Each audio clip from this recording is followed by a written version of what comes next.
ഇന്ന് നമുക്ക് വേസ്റ്റ് ക്ലോത്തുകൾ കൊണ്ടുള്ള ഒരു മാറ്റ് എങ്ങനെയാണ് ഉണ്ടാക്കാൻ നോക്കട്ടോ. അപ്പോൾ ഇത് നമ്മൾ ഡ്രസ്സുകളൊക്കെ കട്ട് ചെയ്തിട്ട് ഒഴിവാക്കണ നീളത്തിൽ നൈറ്റികളാണെങ്കിലും ചുരിദാറുകളാണെങ്കിലും എന്തെങ്കിലുമൊക്കെ അടിഭാഗം കട്ട് ചെയ്തിട്ടൊക്കെ വരുന്ന വേസ്റ്റുകളുണ്ടല്ലോ, അതൊക്കെ നമ്മൾ ജസ്റ്റ് കട്ട് ചെയ്തിട്ട് ഒഴിവാക്കാതെ ഇങ്ങനെ എന്തിൻ്റെങ്കിലും ഒരു ഇതിൽ ചുറ്റി വെക്കാം. അപ്പോൾ അതിൽ തന്നെ വീതിയുള്ള ക്ലോത്തുകളായിട്ട് വരുന്ന കട്ട് പീസുകളുണ്ടാവും. ഒരു 5 ഇഞ്ച് വീതിയിലൊക്കെ വരുന്ന നീളത്തിലുള്ള നൈറ്റിയുടെ എന്തിൻ്റെയിലൊക്കെ ബാലൻസ് ക്ലോത്തുകൾ. അതല്ലാതെ ജോയിൻറ്റ് ചെയ്തിട്ട് നമുക്കൊരു 20 ഇഞ്ച് വീതി, ഒരു 27 ഇഞ്ച് നീളം വരുന്നത് ഓരോരുത്തരും അവനവന് വേണ്ട ലെങ്ത്തിൽ ഇത് ജസ്റ്റ് ജോയിൻറ്റ് ചെയ്തെടുത്തിട്ട് കട്ട് ചെയ്തിട്ട് ഇത് സ്ക്വയർ ആക്കിയിട്ട് എടുക്കുക.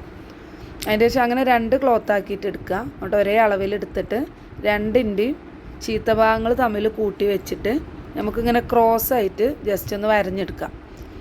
ജസ്റ്റ് ഒരു 1.5 ഇഞ്ച് നമ്മളെ സ്കെയിലിൻ്റെ വീതി ഉണ്ടല്ലോ, ആ വീതിയിൽ ഇങ്ങനെ ക്രോസായിട്ട് വരഞ്ഞെടുക്കുക. ആ വരഞ്ഞ കറക്റ്റ് ലൈനുകൾ കൂടെ നമുക്ക് ഓരോ സ്റ്റിച്ച് ചെയ്തെടുക്കാം. അതിൽ കൂടെ തന്നെ നമുക്ക് അതിൻ്റെ ഡബിൾ സ്റ്റിച്ച് ചെയ്തിട്ടെടുക്കാം. ഉള്ളിൽ നമ്മൾ അതിൻ്റെ ഉള്ളിൽ ഫില്ല് ചെയ്യാനുള്ളതാണ്. അപ്പോൾ സ്റ്റിച്ച് പൊട്ടി പോവാതിരിക്കാൻ വേണ്ടിയിട്ട് ഒരു ഡബിൾ സ്റ്റിച്ച് ചെയ്തിട്ടെടുക്കാം. അപ്പോൾ ഇതിനായിട്ട് പ്രത്യേകിച്ചൊരു ക്ലോത്തൊന്നും ഇല്ല കേട്ടോ. നമ്മൾ സ്റ്റിച്ച് ചെയ്യുമ്പോൾ ലൈനിങ്ങിൻ്റെ ഒക്കെ കട്ട് പീസ് സൈഡ് വരുന്ന ഭാഗങ്ങളൊക്കെ ഉണ്ടാവും. അപ്പോൾ അതൊക്കെ ജോയിൻറ്റ് ചെയ്തിട്ടാണ് ഇത്ര 20 ഇഞ്ച് വീതി 27 ഇഞ്ച് നീളത്തിലുള്ള ഈ ക്ലോത്ത് എടുത്തിട്ടുള്ളത്. അപ്പോൾ ഇതിൽ തന്നെ ഒരു 6-7 ജോയിൻറ്റ് കൊടുത്തിട്ടാണ് ചെയ്തിട്ടുള്ളത്. അപ്പോൾ ഇങ്ങനെ നമ്മൾ ക്രോസായിട്ട് ജസ്റ്റ് വരഞ്ഞിട്ട് അതിൽ സ്റ്റിച്ച് ചെയ്യുമല്ലോ, അപ്പോൾ അതിൻ്റെ ഇടയിലൊക്കെ ഇങ്ങനെ ഓരോ കള്ളിയായിട്ട് വരും. ആ കള്ളിയിൽ കൂടെ ഇതുപോലെ നമ്മൾ ആദ്യം കുറേ വേസ്റ്റ് ക്ലോത്തുകൾ നീളത്തിൽ വരുന്ന കട്ട് പീസുകളൊക്കെ ഇങ്ങനെ കെട്ട് കുടുങ്ങാതിരിക്കാൻ വേണ്ടിയിട്ട് നമ്മൾ നിർത്തിയിട്ടിരുന്നു. അതല്ലെങ്കിൽ ഇങ്ങനെ ജസ്റ്റ് ഒരു ഉണ്ട പോലെ ആക്കിയിട്ട് കെട്ടി വെക്കുക. എന്നിട്ട് അതിൽ നിന്ന് ഓരോന്നിൻ്റെ ഉള്ളിലേക്കും ആ കള്ളികളെ ഉള്ളിലേക്ക് ജസ്റ്റ് ഒന്നെങ്കിൽ അറ്റത്തൊരു പിന്ന് കുത്തിയിട്ട് സാധാരണ നമ്മൾ ചുരിദാറിൻ്റെ പാൻറ്റൊക്കെ ഇടുന്ന പോലെ എടുക്കുക. അതല്ല വീതി ഇല്ലാത്ത കൂടുതൽ നീളമില്ലാത്ത ഭാഗം വരുന്ന വെച്ചാൽ നമുക്ക് സ്ക്രൂ ഡ്രൈവർ കൊണ്ട് എന്തുണ്ടെങ്കിലും കുത്തിയിട്ട് അപ്പുറത്തേക്ക് എടുക്കാം.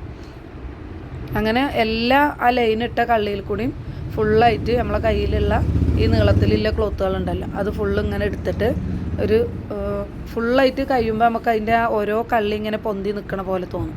അപ്പോൾ ഇങ്ങനെ 4 ഭാഗം നമുക്ക് കട്ടായിട്ട് വരുന്ന ഒരുപാട് വേസ്റ്റ് ക്ലോത്തുകൾ ഉണ്ടാവും. അത് നമുക്ക് കട്ട് ചെയ്തിട്ട് കളയാം. അങ്ങനെ ഇട്ട് കഴിഞ്ഞതിൻ്റെ ശേഷം ഈ ഭാഗങ്ങൾ കറക്റ്റ് കട്ട് ചെയ്ത് കളയാം. അതിൻ്റെ ശേഷം 4 ഭാഗം ആദ്യം നമുക്ക് ജസ്റ്റ് ഒരു സ്റ്റിച്ച് ചെയ്തിട്ട് എടുക്കണം. അതിൻ്റെ ശേഷം വേണം പൈപ്പിംഗ് വെക്കാൻ വേണ്ടിയിട്ട്.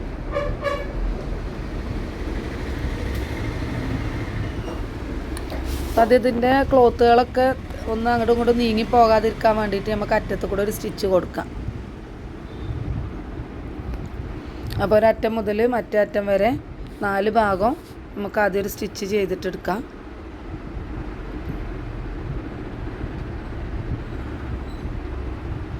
അപ്പോൾ ഇതുപോലെ മെഷീൻമേ വെച്ചിട്ട് സ്റ്റിച്ച് ചെയ്തെടുക്കുമ്പോൾ മെല്ലെ സ്റ്റിച്ച് ചെയ്തെടുക്കുക. ഉള്ളിൽ ക്ലോത്ത് കട്ടുള്ള ഭാഗമൊക്കെ വരുമ്പോൾ ശ്രദ്ധിച്ചിട്ട് സ്റ്റിച്ച് ചെയ്തിട്ടെടുക്കുക.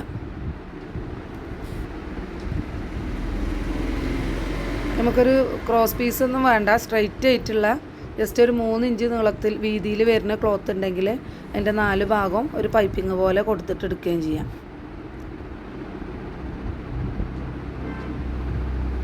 അതുപോലെ നമ്മൾ 4 ഭാഗം സ്റ്റിച്ച് ചെയ്തെടുത്തിട്ടോ. സ്റ്റിച്ച് ചെയ്ത് കഴിഞ്ഞിട്ട് ഇങ്ങനെ പുറത്ത് എക്സസൈറ്റ് വരുന്ന ക്ലോത്തുകളൊക്കെ കട്ട് ചെയ്തിട്ട് കളയുക.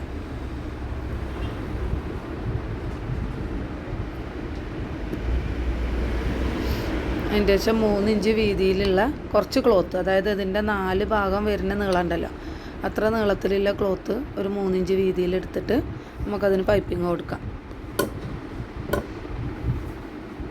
അപ്പോൾ പല രീതിയിലും നമുക്ക് എളുപ്പത്തിൽ സ്റ്റിച്ച് ചെയ്യാൻ പറ്റുന്ന മെത്തേഡുകളുണ്ട്. ഇത് ജസ്റ്റ് നമ്മളൊരു നൈറ്റിയോ പഴയ നൈറ്റി എന്തെങ്കിലും ഉണ്ടെങ്കിൽ അതങ്ങനെ കട്ട് ചെയ്തെടുത്താലും മതി. ഇത് പ്രത്യേകിച്ച് ഇതിനെന്ന് വെച്ചിട്ട് ഒരു ക്ലോത്ത് എടുത്തിട്ടില്ല, ഒക്കെ കട്ട് പീസുകൾ നമ്മൾ വേസ്റ്റിൽ നിന്ന് എടുത്തിട്ടുള്ള കട്ട് പീസുകൾ വെച്ചിട്ട് സ്റ്റിച്ച് ചെയ്തിട്ടുള്ളതാണിത്. അപ്പോൾ നമ്മൾ ഇങ്ങനെ വെച്ചതിൻ്റെ ശേഷം ഒരു തലക്കന്ന് മറ്റേ അറ്റം വരെ ഒരു സ്റ്റിച്ച് അടിക്കുക. 4 സൈഡ് ഉണ്ടല്ലോ, 4 ഭാഗമായിട്ട് സ്ക്വയർ ആവുകൊണ്ട് ക്രോസ് പീസ് വേണമെന്നൊന്നുമില്ല. കറക്റ്റ് നീളത്തിൽ അതിൻ്റെ അത് മറിച്ചിട്ട് പൈപ്പിംഗ് ആക്കി അടിച്ചതിൻ്റെ ശേഷം അത് നിർത്തിയിട്ട് ബാക്കി 3 ഭാഗം കൂടി സ്റ്റിച്ച് ചെയ്തിട്ടെടുക്കുക. അപ്പോൾ ഈ കോർണറിൻ്റെ ഭാഗം വരുമ്പോൾ ഒരു ഭാഗം സ്റ്റിച്ച് ചെയ്ത് കഴിഞ്ഞിട്ട് അതിൻ്റെ മുകളിലേക്ക് മറ്റേ സൈഡത്തെ ഭാഗം വരുന്ന നീളത്തിലുള്ള ഭാഗം ഉണ്ടല്ലോ, അപ്പോൾ അത് എളുപ്പത്തിൽ സ്റ്റിച്ച് ചെയ്യാൻ വേണ്ടിയിട്ട് ഇത് അതുപോലെ ഒരു 1/2 ഇഞ്ച് പുറത്തേക്ക് അധികം വെച്ചിട്ട് ഉള്ളിലേക്ക് ആദ്യം മടക്കി കൊടുക്കുക. അതിൻ്റെ ശേഷം ഇത് ഉള്ളിലേക്ക് വെച്ചിട്ട് സ്റ്റിച്ച് ചെയ്തെടുത്താൽ ആ കോർണർ നല്ല ക്ലീനായിട്ട് കിട്ടും.